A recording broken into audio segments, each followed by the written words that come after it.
Getting to number one in any endeavour, business, sport, the arts, music, is no mean feat, but one that many of us aspire to. In her surfing career, Layne Beachley achieved this 7 times, 6 of them consecutively, making her the best surfer the world has ever seen, male or female. In this close-up and personal 1-hour chat, Layne opens up about the one big shift she made in order to achieve her dreams. And fortunately, it's something we can all apply to both our own business and personal lives. Plus, she shares a mountain of other amazing high-performance insights along the way. It's a fully sick episode 634 of the 13-year-old, award-winning Small Business Big Marketing podcast. Well, I said, welcome to a small business marketing show where successful small business owners share their souls to take your marketing straight to the lead. Now, here's your host, Mr. Timbo Reid. And welcome back to your weekly dose of Big Wave Marketing. I'm your host, Timbo Reid, and I've got an insatiable curiosity for uncovering marketing ideas that help businesses just like yours. Yeah, yours, to grow. I do that through weekly in-depth conversations with successful business founders who have walked the same path before us. You, infinitely more importantly, are a motivated business owner and you're ready to crank out some great marketing to build that beautiful business of yours into the empire it absolutely deserves to be. As per usual, team, there's marketing GOLD dripping from the ceiling over here at Small Business Big Marketing's HQ. So let's get stuck right in. Today, you and I meet world number one surfer, Layne Beachley, who's regarded as the most successful surfer ever. You know, Layne's dedication to success saw her as the only surfer, male or female, to claim 6 consecutive world titles. She went on to win a 7th before retiring in 2008. In 2015, she was awarded the Order of Australia, the highest recognition one can achieve for distinguished service of the highest degree to Australia or humanity at large. Amongst other endeavours, Layne is now chairperson of Surfing Australia and a motivational keynote speaker, sharing her stories about achieving success, overcoming challenges, and maintaining a winning mindset. She's also the founder of the Awake Academy, which she describes as, and I quote, a centre for self-empowerment, helping people detach from fear, take control, and live a life they love. And who couldn't do with a bit of that? Now, I can hear some of you saying, but Timbo, this is a business and marketing podcast. What's with all the woo-woo stuff? Well, you see, in my observations, and me included, there's too many business owners out there who find themselves losing motivation and direction in growing their beautiful businesses.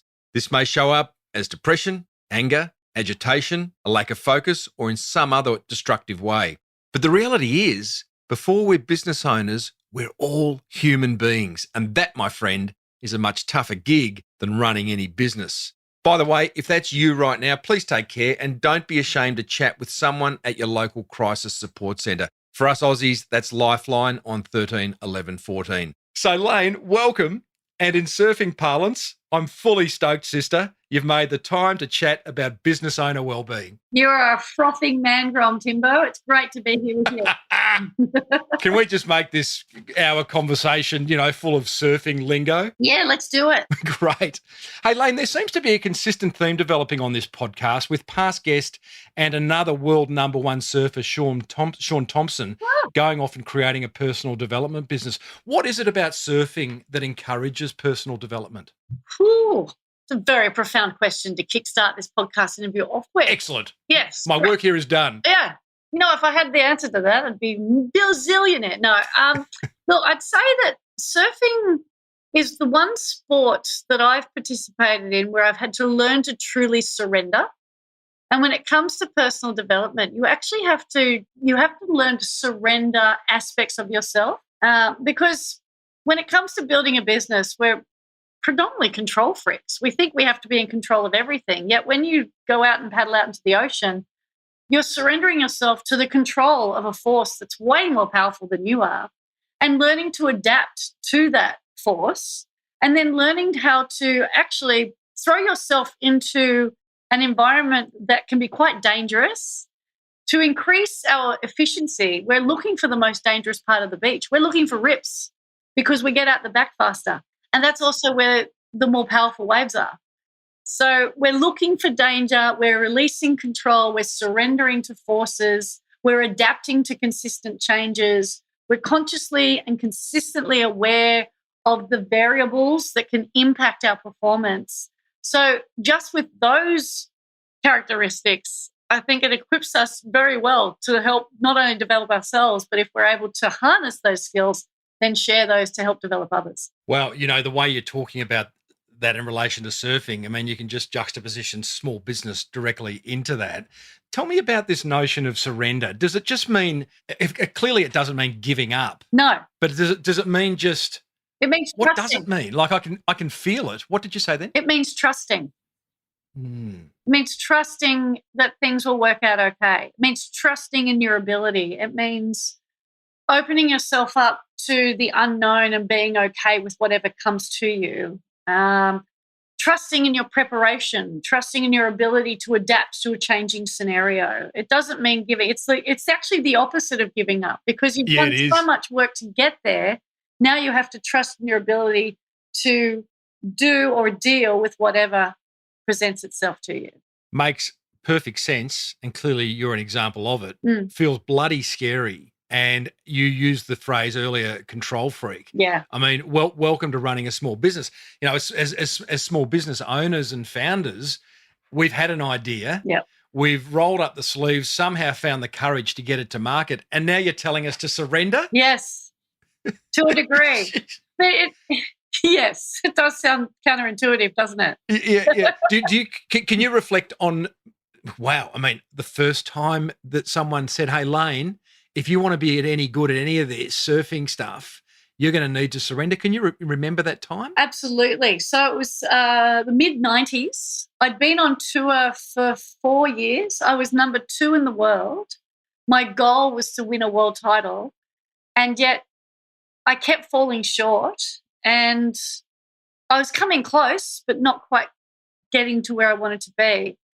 And I saw failure as a setback, not an opportunity, because I had a real victimized mentality, and all the problems that were going on were actually an extension of my fixed mindset. But I was in the lay blame mentality, like it's the judge's fault, or it's my board's fault, or it's the conditions' fault. Wow. And then I realized that if I put myself at the center of that world, who's to be held responsible? And I realized actually I'm stopping myself from achieving my goals, because first I'm laying the blame on everything outside of me. Secondly, I'm failing to take any responsibility for the choices that I'm making. And thirdly, I'm actually not surrounding myself with people who bring the best out in me. So the moment was I saw a competitor who became a world champion was working with a particular surf coach. And I said, I need a surf coach, because I taught myself how to surf. Well, my dad taught me to surf as a 4-year-old, but I taught myself all the poor techniques that I'd acquired over the years. And I rang this guy and I said, I want to be world champion. He's like, okay, great. So what's stopping you? And I said, well, quite a few things. But number one, I think my technique is really bad, because I taught myself how to stand up and I can't get up in one motion. I've also been told I surf like a crab. And he's like, that's interesting. What does a crab surf like? I said, let me show you. So he lives up in Brunswick Heads, and I jumped on a plane and flew up to the Queensland and drove down to Brunswick Heads and spent a weekend surfing with him. And he said, okay, so I understand obviously your goal is to become world champion, so let's go surfing and see what's happening. So I caught a couple of waves. He sent me out and he watched me surf, and then he brought me back in. He goes, okay, Layne, I have good news and I have bad news. The good news is I love that you are so determined and passionate and, dedicated to your craft. And yeah, I believe you've got what it takes to become world champion. The bad news is, yes, you do surf like a crab, and everything that you have done to get you to this point, you now need to let go of and start again. Whoa. And you'd come a long way. It's not as if you were just a freshie. I was number 2 in the world, been on tour for 4 years. Like, you're telling me I have to let go of everything I know and start again? Just on that. So, okay. Before you tell us how you let go, how did you get to number 2 without surrendering? The question is, would surrendering help me get to number 1? Because getting to number 2 is relatively easy. Oh, come on. No, compared to getting to number 1. To number 1. Yeah. Getting to number 2, I mean, just required, the training and the commitment and the sacrifice Right. and the compromises and the dedication, all the things that it takes to run a business. There was 2 things lacking. Number 1 was self-belief. Uh-huh. I kept finding ways to sabotage myself. Welcome to my world. Yeah. And so that, upon reflection, now highlights to me is a fear of success, not a fear of failure. Uh-huh. So if you find ways to sabotage yourself when you're standing on the precipice of the greatest growth opportunity presented to you, and you find ways to doubt yourself, then you have a fear of success. The other thing that was missing... I'm laughing because it's so true. Yeah, go on. The other thing that was missing was skill. I lacked basic fundamentals. I had the tenacity and I had the commitment and the work ethic, but I was doing all the wrong things. Can you just describe that gap between number 2 and number 1? Because I watch it in tennis. Yes. I'm not a massive tennis. Like every Australian, come the Australian Open time, everyone's on, right? Yep. And it does fascinate me to watch that gap. It just feels so incredibly aggressive and scary, and it's just this massive gap between 1 and 2. And it's like, what does that take? Did you become a monster? I did, yeah. But I realize now I didn't have to. Huh. Yeah.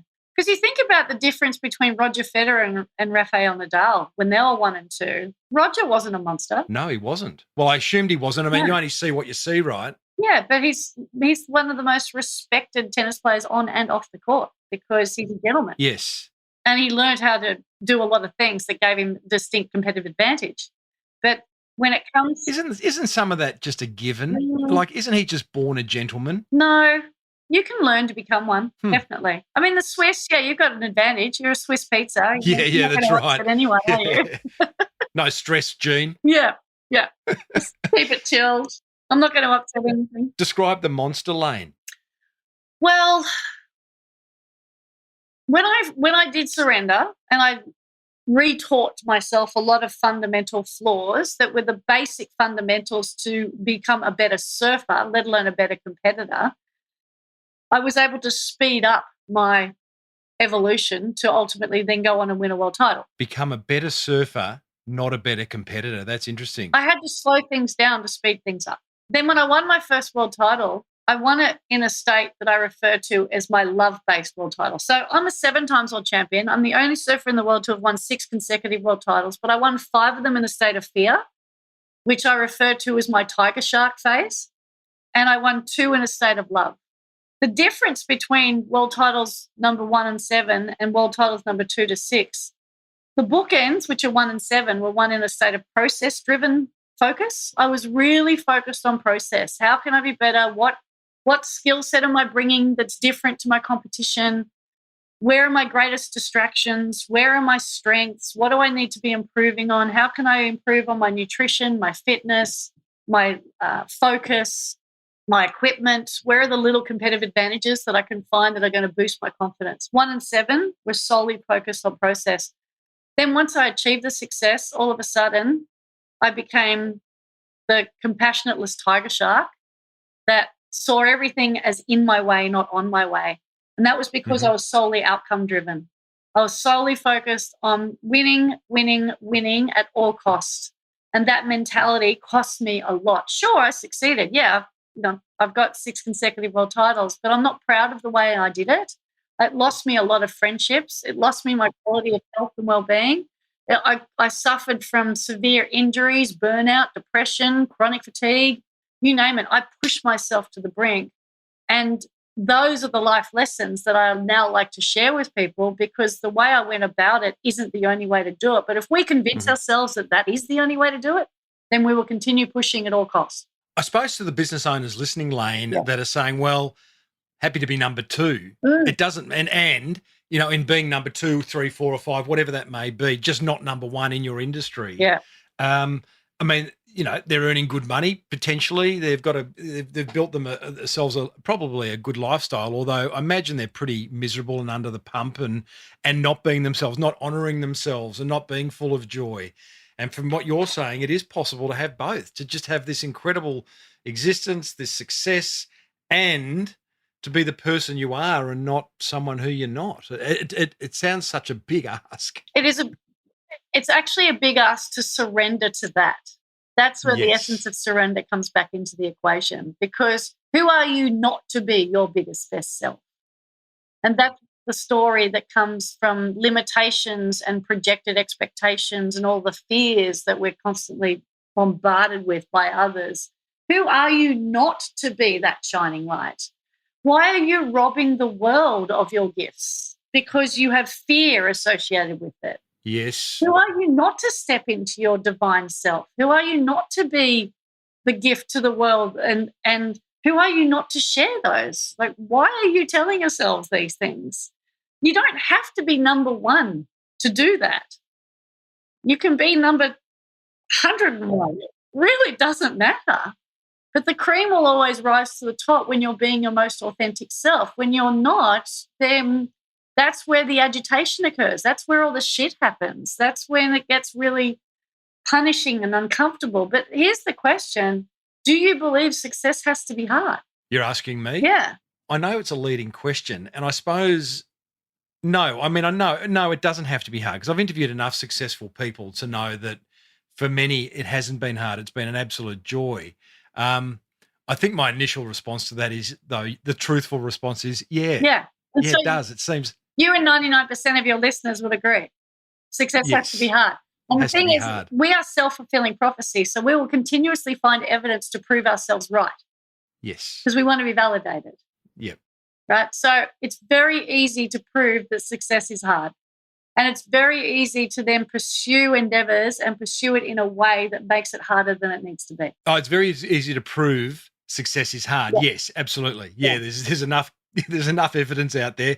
Do you know, as you're talking, and I've been reflecting on, you know, amazing CEOs of companies that I've met, amazing people in the public spotlight, you included. I mean, the fellow who introduced you and I is Jono from Powderfinger. Mm. People who have been at the top of their game, and I must say, they always have a certain X factor, you guys, where, and clearly what it is, it's that you've surrendered. You got all the skill in the world, but you've also made that emotional decision genuinely to surrender. What do you say to all the business owners listening right now going, okay, Layne, I got it. Stop going on about it. I'm ready to surrender. What have I got to do? Surrender? And don't just say surrender. You got to choose it and you've got to trust it. Hmm. It's a tough one. It's really tough. I've built and run my own small business now too, which is Awake Academy. And I have like a 3-piece model for sustained success. And number one is be really clear about your vision. So once you have a clearly articulated vision, so with Awake Academy, our vision is to empower 1 million lives. It's ambiguous, it's audacious, but it's clear. My vision as a professional surfer, to be a world champion. Very clear, very audacious, especially when I surfed like a crab. The second piece of the puzzle is to build a dream team, to make sure that you're surrounded by people who bring the best out of you, who elevate you, celebrate you, nurture you, but who are honest with you.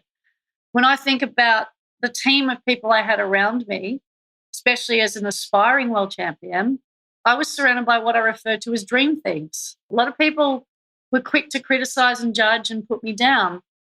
And the people who stayed at number 2 and never quite made it to number 1, there was a consistent theme amongst those people. They're the ones that don't ask for help.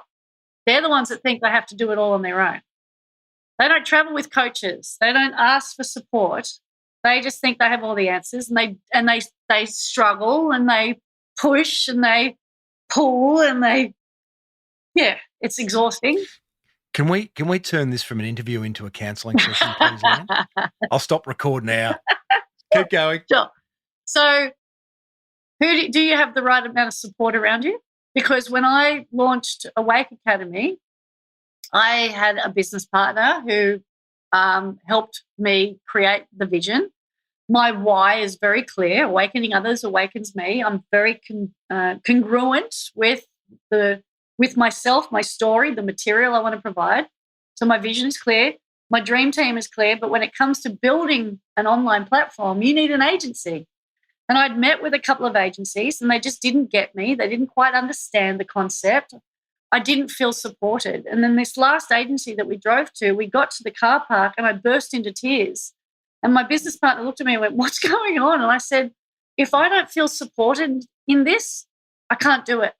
So I surrender now to the fact that if I'm not supported by this agency, it's not going any further. Wow. And we walked in and they got us.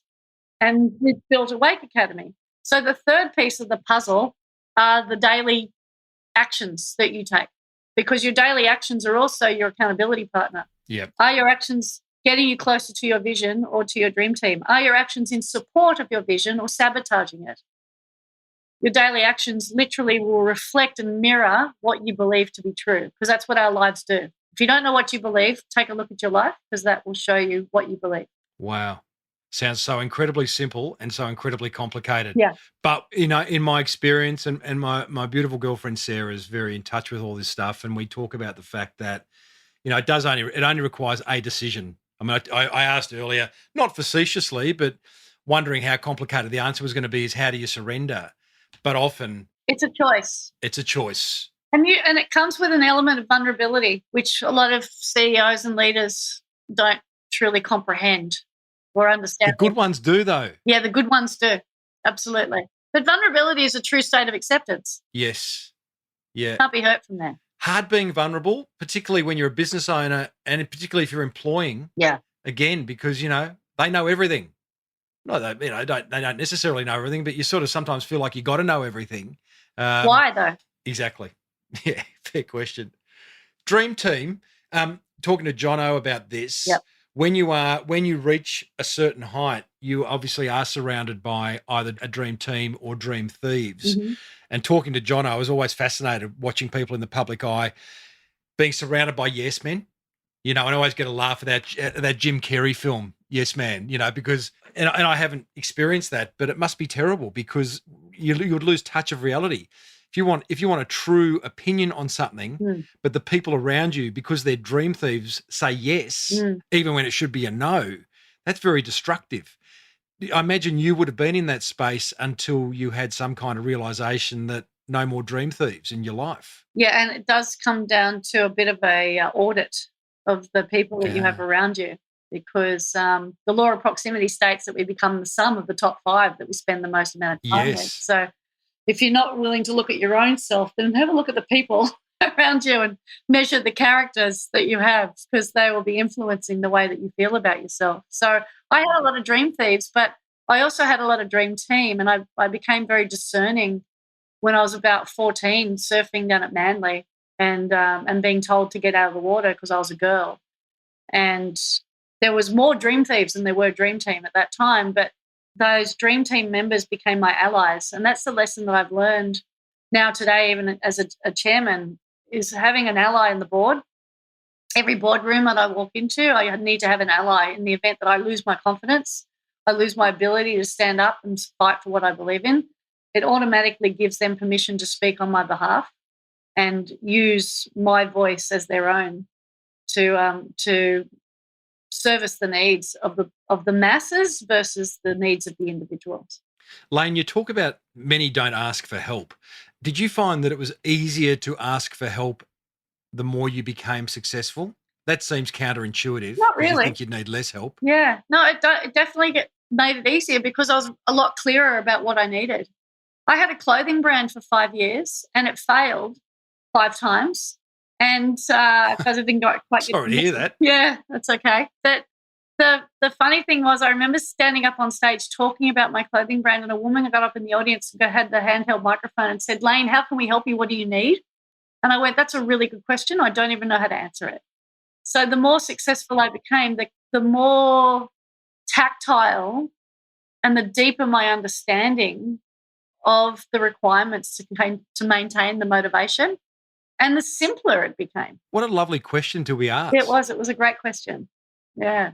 But it became a lot simpler because I was able to narrow my focus and attention on what I wanted to do and how I wanted to feel and who I needed around me to do that. So, yes. Once again, I was able to see where my weaknesses were. I think that's also the competitive advantage of an athlete, that we're that we rely on feedback to improve, but it's not always good feedback. It can be, well, it's not even bad feedback. It's just feedback to ways to improve ourselves. How did you have those difficult conversations, Layne, with people who were dream thieves, or did you just distance yourself from them? I just distance myself from them. But the worst thing you can do is ring someone and say, hey, you're a dream thief.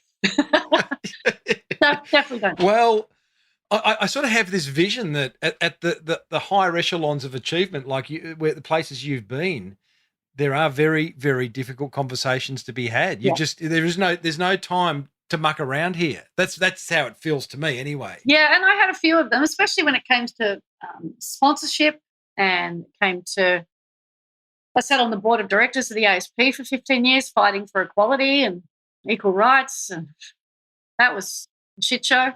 But ultimately, when it comes down to having crucial conversations, if you have a fear of having them because it might cause pain, think about the pain that it causes not having them. Mm. And that will probably inspire you to find a way to, as Stephen Covey says, find a way to win-win. Because if you're going into every crucial conversation with a win-lose or lose-lose or lose-win mentality, then you're in for a hiding. But if you can find a way of win-win, then you're coming to it from a place of vulnerability and compassion, and then that will breed respect and trust. Yeah, how true is that? I wish I'd learned that earlier. Stephen Covey, great book, 7 Habits of Highly Successful People. Mm. He talks about depositing into one's emotional bank account. Yes. Bank account, which is a lovely kind of concept too, but Right. that's a conversation for another time. Yeah. But a very, very, very, very good book. Tell me about coaches. Yep. You know, for many years, and I mean, if you're a sports person, you're going to have a coach. Just that's how it is. Unless you're Nick Kyrgios. Unless you're Nick Kyrgios, exactly, because he knows everything. Well, that's an interesting. I'm going to just go down the Kyrgios rabbit hole. Has he surrendered? No. No. Of course not. Well, I don't think so, unless he's got himself a coach. Doesn't look like you it, get does yourself a coach, then you've surrendered. Okay. Well, have you? Why? Because you're handing all the problems over to someone else. You're not handing the problems over to someone else. You're handing over, you're opening yourself up to guidance and expertise from a different point of view. Yeah, that's a great example of someone who hasn't surrendered. Mm. Might have to get him on next. Yeah.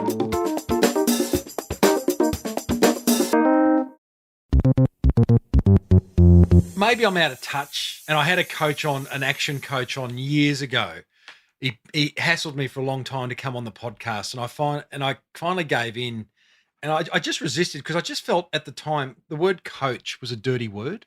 Really? Particularly, good question, because particularly in business, I just felt there were a lot of people hanging out the coach flag, the coach shingle out the front of their business, who hadn't really walked the walk, or they hadn't been where they're wanting to coach others, right? Which, and I don't know, it just seemed like at the time, this is 10 years ago, a really easy business opportunity. I'm going to be a coach and make a lot of money. Right. I know there are great coaches out there.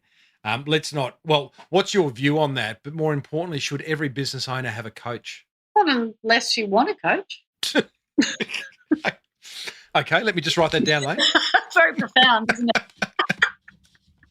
No, quite honestly, look, if there's aspects of your business that aren't working and that you're not an expert in, then yeah, bring an expert in. Shortcut the struggle, save yourself a bit of time. But if there's aspects of your business that are failing because you're not paying enough attention to it, then pay more attention. Yeah. But there was areas of my surfing ability, for example, that I knew were flawed. So I brought in coaches for that particular element, whether it was my fitness, or I brought in a nutritionist, or a physiotherapist, or, I brought in experts to give me the boosts in those particular moments that I needed. Same with a surfboard shaper. And my surf coach I still work with, because surfing, you never master it. There's always little technical skills that can just disappear out of my surfing repertoire. And he can just spot that in a heartbeat. Like, okay, so you've just got your weight disbursement wrong. It's always a subtlety. And sometimes we're so in the weeds, and usually small businesses, we're so in our business that we stop focusing on our business. And that means we lose focus and we start grinding and we start struggling. And sometimes we just need that external reassurance or validation or perspective to help us get a dose of humility and understanding, Yeah. or to reassure us that what you're doing is the right thing to do. So I've sought out mentors throughout my life and coaches and trainers and facilitators whenever I feel like something's lacking. Coaches, mentors, specialists. It sounds to me just generally surround yourself with people who have a particular area of speciality. So Yes. a coach might be mindset. Yep. The physio is obviously the body. Yep. There might be a surfing specialist who's got technique. So that's the ideal outcome. That sounds like an expensive outcome, but in an ideal world, there's no such thing as a human Swiss Army pocket knife, someone who can do everything, right? No, Maybe there's the odd one, but yeah, maybe we need to surround ourselves with a bunch of specialists and mentors too. yes, That mentor thing's interesting because coach, to me, I don't know what the definition is, but I think a coach is a paid service, whereas a mentor often offers up their mentorship. You don't go looking for a mentor. Did you tap people on the shoulder and say, "Hey, listen, no, can I call you occasionally?" I paid for mentoring. You did? Yeah, I paid for professional Okay. mentoring. Yeah, so the difference, I think, actually, I have a slide on it. I'd have to find it. The difference Go between on. coaching and mentoring. I'd be fascinated because I've always in my mind seen a mentor as someone who doesn't charge, and in fact, you don't ask. You just as a mentor, you tap someone on the shoulder and say, "Hey, listen, I'd love to give you a little bit of support along the way." But it's just my weird thinking. No, I think that's your weird way of thinking. Let me just bring it up. Thanks for your support anyway on that. Just looking for the next question. Why is Layne Beachley such a monster? Because she's honest. That's why. Yeah, that's right. There you go. Yeah, that's one thing that gets me into trouble. Okay, so the difference between coaching and mentoring: coaching is short term, mentoring is long term. The outcomes tend to be different. So personal improvement on a job through behavioural change and delivering results is the coaching mentality, whereas mentoring is personal insights about career choices, life choices, and organisational settings. So more wisdom. Yeah, so coaching seems to be more diagnostic and behavioural and result driven, whereas mentoring is more about relationship based and shared values. So it's kind of problem solving versus personal advice. And performance improvement versus personal growth. You don't need to name this person, but who is that person? You give them a title, mentor, coach, whatever it is. But who's that person in your professional life that's had the biggest impact? And again, not looking for a name, just... I'd say my personal trainer, Rob Roland-Smith, my surf coach, Steve Foreman, my former partner, a guy called Ken Bradshaw, and now my current husband, Kirk, and then my business partner, Tess. I'd say they've been my 5 greatest teachers. Oh, and Guy Leach has been a great mentor in my life as well. Iron Man. The majority men. Why is that? Probably because I've grown up in a male-dominated environment and I feel safer and more understood. I've grown up in a time where women had such a scarcity mentality with success because we're the minority in the majority of situations. So if we see another woman succeed, we're like, oh, bitch, how dare she? It's one less position for me. Honest. Yeah. Well, the girls were like that on tour. Your hubby Kirk was in excess. What did he bring? What could he bring that you didn't know? Because you both hit the top of your game. What did he? Do you ever say sort of something that made you go, wow? And I mean professionally, Layne, please. Damn, stole my thunder. Anything that Kirk was a really profound source of support when I retired, because I felt an increasing sense of loss when I retired, loss of direction, community and structure, belonging.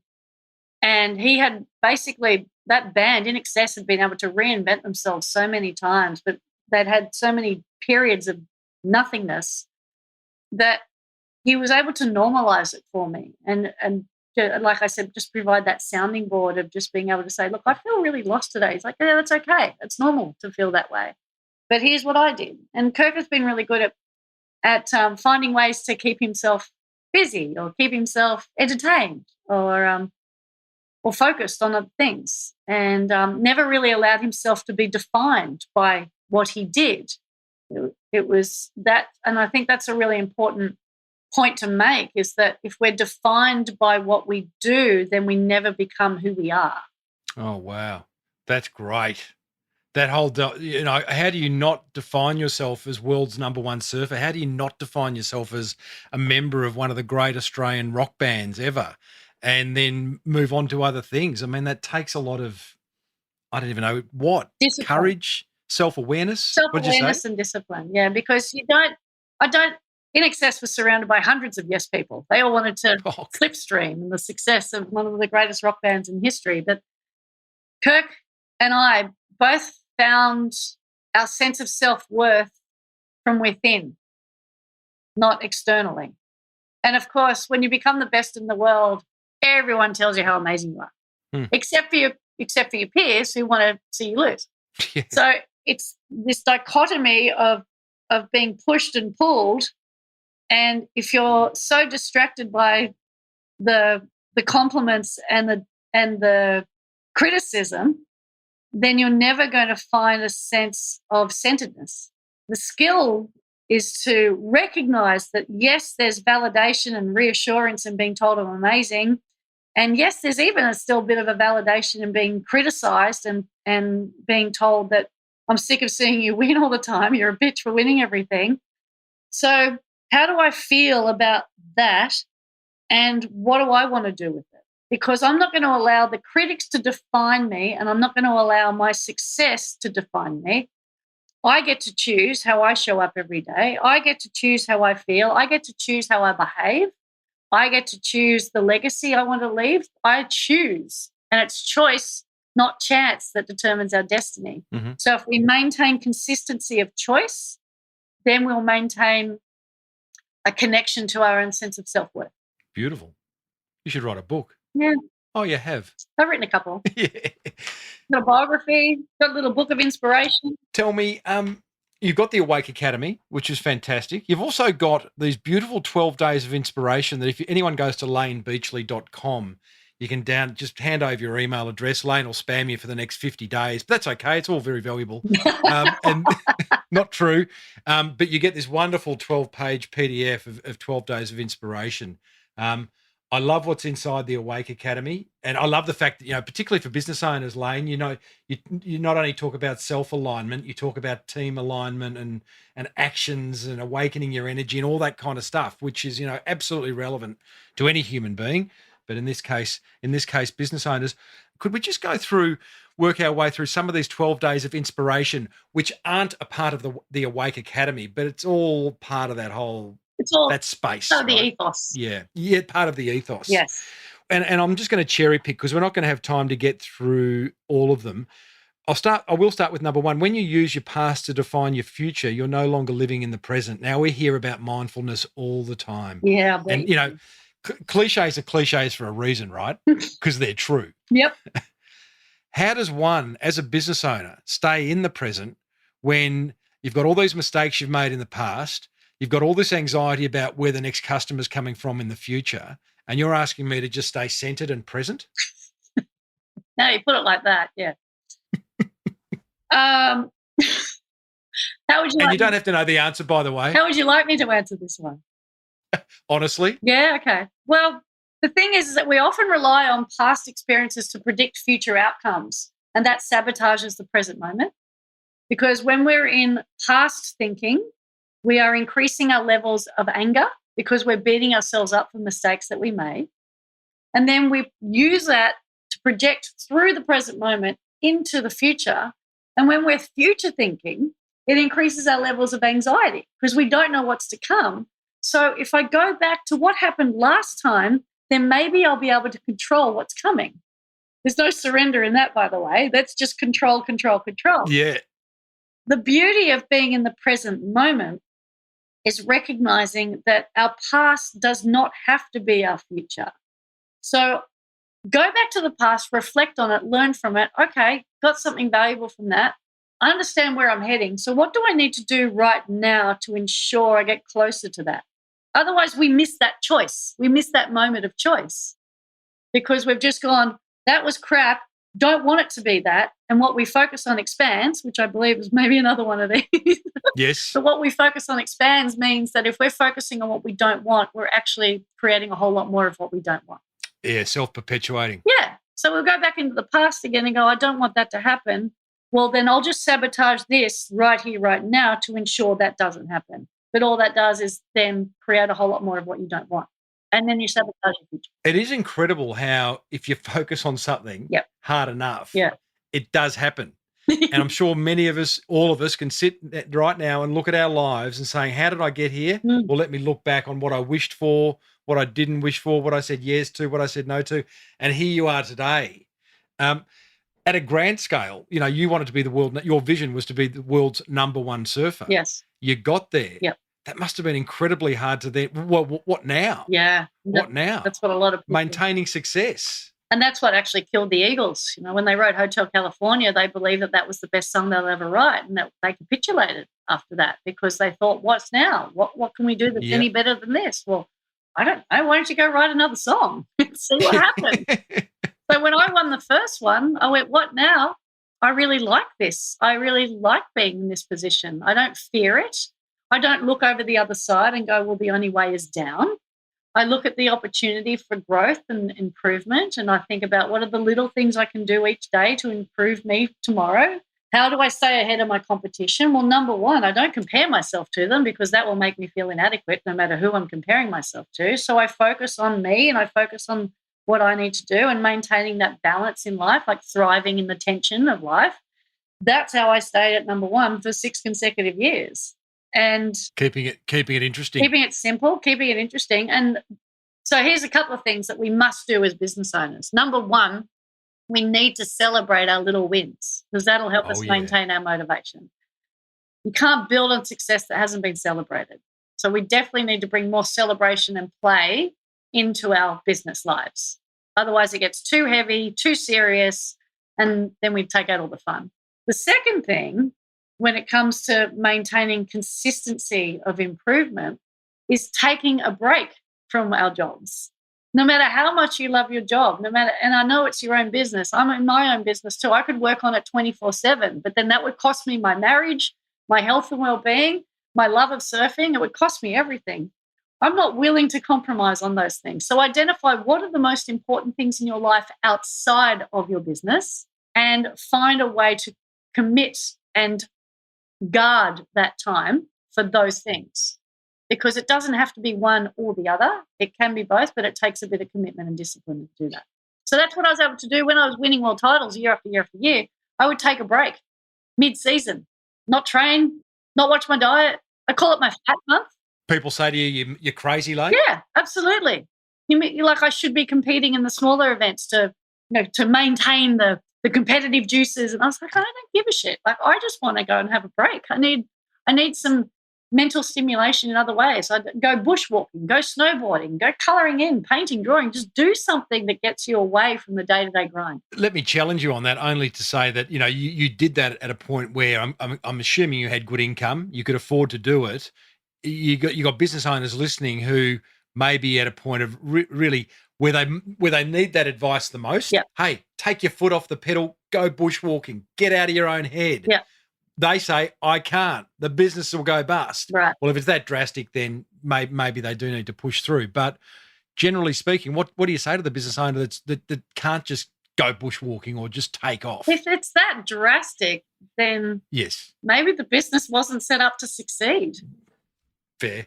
Maybe you've set it up to fail. Yes. One of the other inspirations, you say, and just to your point, many people will tell you that they can't. What you must do is turn around and say, watch me. Yeah. So when you did that, like, for example, taking time off, yep. Were you a planned, considered world champion in the sense that you had a very much a step-by-step process? You knew what your day, your week, your month looked like, no. Or did you operate from the heart and the gut? Both. All three.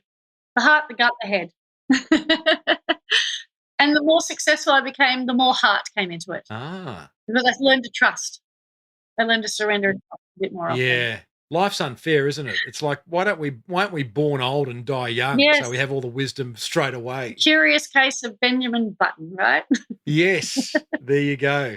The thing with that particular quote is that when we have the courage to put a stake in the sand and declare that we're going after something, that's going to really agitate people, because the closer you get to your outcome, the bigger the gap between you and them. and all they're going to do is look at the gap and blame you for it. Well, I'm generalizing here, because a lot of people will look at the gap and go, oh, gosh, she did it, I can do it too, or I need to be doing what she's doing. And that's how I viewed it. In the first few years, the women that were beating me, I was like, bitch, how dare you? You're not as good as I am. I work harder than you. I need this more than you. You don't understand. It's all your fault. Bitch. And then I stopped and went, okay, I'm holding myself back here through blame, judgment, criticism, a fixed mindset. You were quite the victim, weren't you? I was quite the victim. I was the queen of being victim. And then I went, all right, well, what is she doing that I'm not doing? Well, I have no idea how to cook. I don't understand the importance of nutrition. I train really hard, but none of it actually helps my surfing. My surfing technique in waves of consequence is holding me back. There's so many flaws in my technique that needs addressing. So where do I want to start? Well, how about I ask this? So I remember when I joined the tour, I felt really weak and underprepared. So I went up to Wendy Botha and Tom Carroll, the two world champions at the time. I said, what do you do? How do you do it? Who do you do it with? They introduced me to their personal trainer. So I got really fit, really strong, mentally tough. Then I was technically flawed in my surfing. Went up to Pauline Mensah, world champion. Who do you work with? She introduced me to her surf coach. Went on to win another world title, or my first world title. Then my health and nutrition and vitality started to subside. So I thought, I need a nutritionist. I don't know anyone on tour that has one, so I'll go home and find one. So just kept looking for the weaknesses. When it comes to taking time out of your business, if you don't, your business will fail and you will become the weakness in your business. Very, very true. So you need to put your own oxygen mask on first. That means we often limit ourselves. Like, look, okay, here's another thing that I found out. We will not get any more relaxed after 8 days of a holiday. You do not need to go on a 3-month holiday to find more relaxation than you will after having 8 days off at home. But you need to carve out the time. We will prevent ourselves from getting burnout if we take nano breaks throughout the day. Yeah, very true. If you're sitting at your computer for 8 hours and you're like, my business is still failing and it can't operate without me and I don't have the time or the finances to take a break, well, then you're robbing yourself of any quality of life. So close the business down and get out of there. That's so true. That it's like power naps. There was a great campaign by the I don't know, Victorian police or one of the some state many years ago about power naps, which, you know, when you're driving and you're like, you just honestly can't keep you pull over for literally 5 minutes and shut your eyes for 3. Yeah. It's a complete game changer. It is. Tell me about competition, Layne. You mentioned a lot these bitches that you surfed with. How close were you to them? Because I remember talking to a business owner. He was a jeweler. He is a jeweler in a high street in London, and there are 32 jewellery shops within Cooee of his business. And I said, are you constantly looking at your competition? He said, no, I'm constantly telling my own story and constantly thinking of ways to add value to my business and not worry about who's surrounding me and who's coming up behind. Were you like that? Or good advice. Yeah, I was definitely like that. Yeah, which then pissed my competition off even more because they couldn't get me. They couldn't distract me. Why doesn't she care more about me? So then I was told that I was, it's a self-fulfilling, self-promoting piece of work. And just, I was criticised and ridiculed and pulled apart by my peers. There were some I've maintained friendships with, but then, when I retired after 19 years on tour, I asked 4 of them to get up and speak, and 3 of them blamed me for stealing their world titles. Oh. So there's a lot of honesty and jest. I understand that, but it's just disappointing to know that they still blame me for their losses. Now, there's a good book. I'd love to hear some of the locker room conversations there. Wow, wowee. Yep. You talk about mantras, Layne. The one you mentioned in your little giveaways, I am happy, I am healthy, I am fit, I am strong. Yep. I imagine, and it's a twofold question here, because the other thing I've read about professional athletes is you what's the word here? You imagine the wave before you get out there. You imagine the 100 meters. What's that? Visualization. So mantras and visualization, 2 separate things, but 2 very practical things that we can all do. Like I spoke at a conference on the weekend in front of 400 people, been doing it for a long time, still was shitting myself to get up there, visualize, woke up, first thing I did in the morning was visualize going through the whole thing.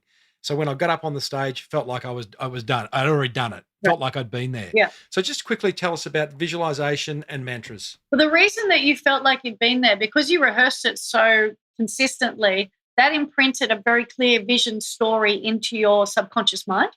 And because the subconscious mind governs 95% of our lives, the other 5% are our conscious thoughts. And because we have 50 to 70,000 conscious thoughts a day, it can be very easy to feel overwhelmed and distracted by those stories if they're not clearly imprinted consistently into your subconscious mind.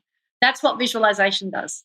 Creates a very clear, consistent imprint. And the mind doesn't know what's real or not, right? It can't differentiate between what's imagined and real. So if you're consistent with that story, you will create the outcome. The problem is that we don't harness the subconscious mind. We just listen to the bullshit that our thoughts are telling us 24/7, and we start to define ourselves or identify with those thoughts and then wonder why things aren't working out. It's because we haven't learned to silence the chatter and replace it with something more self-affirming. And the self-affirming or the self-supportive statements such as I am happy, I'm healthy, I'm fit, I'm strong, these mantras become our accountability partners because we can become criticized, we can receive an email that triggers us, we can interact with someone that gives us a hard time, and we walk away from those moments going, I'm shit, I'm not worthy, I'm unhappy, I suck, I'm not good enough, which is what the world really wants you to feel. If you read the news or watch the news, read the newspaper and listen to advertising, it wants you to feel that you're not good enough until you do this, buy this, wear that, travel here. That you're not going to experience any kind of self-fulfillment until you do something other than be you. So you can show up as your most magnificent selves if you choose words that resonate with you, that are aspirational and that hold you accountable. So irrespective of what's going on in your life, you've had the world's worst sleep and you're waking up saying, I'm tired, which if you use the words I am, you are going to be emotionally supported with that state. So use them in a positive way and see what happens. Layne, I reckon you're ace. Oh, thanks, Timbo. I'm so honoured that you chose to come on the Little Old Small Business Big Marketing Show. And 14 years ago, if someone had said you'll have the world's #1 surfer ever on your podcast, I would have just laughed. So Thank you. I feel a little bit emotional having you on. Wrapping my arms around you and giving you a Oh, thank you. But thank you for making the time. I know you've got a race. I think you've been amazing. You know, when Jono first said, hey, listen, I think Layne would be happy to come on your podcast, I'm like, I don't know what I'd talk to her about. And I do have a deep interest in business owner wellbeing. But my first set of questions to you were actually, and you never saw them, but it was all about sponsorship. You know, how did you go and get sponsors and how did you manage your sponsorship? Is like, well, and that would have been interesting because I haven't done a sponsorship show, but this has been so much more valuable. Awesome. So much more valuable. So thank you, Layne. And for everyone, if you want a bit more of Layne, and why wouldn't you, go to awakeacademy.com.au, and if you use the code Timbo, which is the code I always share around for any guest that offers something up, you'll get $100 off. So it's absolutely fantastic. It brings the price down to $39,900. No, not true at all. It's a couple of $100 well spent. So awakeacademy.com.au with the discount code Timbo. Thanks, Timbo. Layne, thank you so much for doing what you've done and inspiring so many, and me. Thank you. My pleasure, mate. My absolute pleasure. It's been lots of fun. Thanks for listening, everyone. Well, there you go, team. Layne Beachley, the greatest surfer the world has ever seen, male or female. So I was about getting a little bit teary at the end there, but I am genuinely touched by Layne agreeing to come on this little old podcast. The caliber of guests, both known and unknown, never, ever ceases to amaze me, and I certainly don't take it for granted when they say, yeah, I'll come on your podcast, Timbo. Oh, boy, I love it. Hope you enjoyed that as much as I did. I seriously could have kept chatting to Layne for another couple of hours. So many nuggets in there, from surrendering to setting your vision to avoiding the dream thieves. Love that. Asking for help. Oh, got to do that more often. Taking action. The list goes on and on and on. What caught your attention? I'd love to know. Give the Small Business Big Marketing Hotline a buzz on 0480 015 150 and let us know. I'll play it on an upcoming episode, so be sure to leave your business name for a bit of gratuitous self-promotion.